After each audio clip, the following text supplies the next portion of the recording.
one of the biggest and perhaps profoundest experiences for me of the church embracing so many diverse cultures is the sharing in the celebration of the Mass.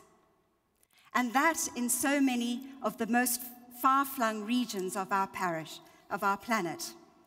So in Samoa and Tonga, for example, there at the Mass, beautiful girls dance, adorned with exotic flowers and melodic chants of those kind of ancient kingdoms you imagine existed before. In Mozambique, I was in the sports stadium, this huge stadium where drums pound out and a vast choir produces a sound that you know must be heard in heaven.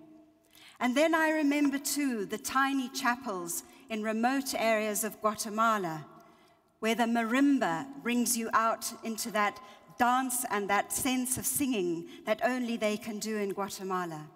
But whatever local expressions of devotion form part of the celebration, I know that the heart of the Mass remains the same wherever we are. Wherever I may be in the world, through the Eucharist, I know that I share in communion with my brothers and sisters in Christ.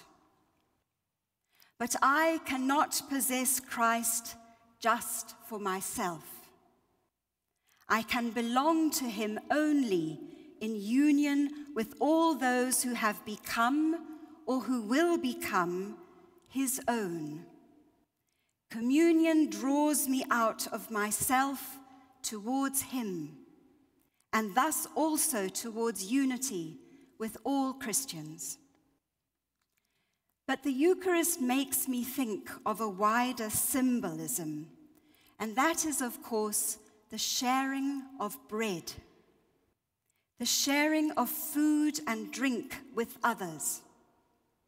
And even when we encounter language difficulties and unfamiliar customs, there is something about sitting down to share a meal or a drink with people that makes us realize we are indeed part of one human family.